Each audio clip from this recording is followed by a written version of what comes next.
How to leave community chats on Facebook Messenger.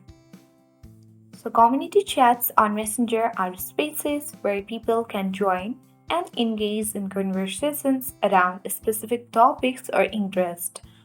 These chats are typically public, allowing anyone to join and participate in the discussion. So, in order to leave a community chat on Facebook Messenger, first thing first, open the Messenger application. Make sure that you have signed in to your Messenger account. Then tap on three-line icon at the top left corner of the screen.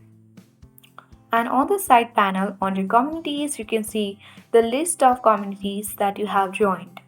So you need to open that any community chat that you want to leave.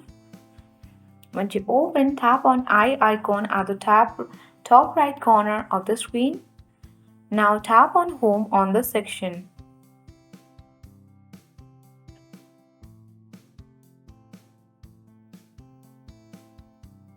Now once you open it on Home, you need to tap on Join at the top left corner, which is underneath the community chat's name. Now tap on Leave Group button and now again tap on Leave Group.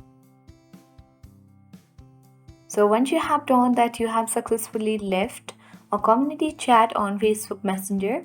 So I hope this video was helpful for you. If it was, then make sure to hit the like button. If you are new, then subscribe to our channel for more updates.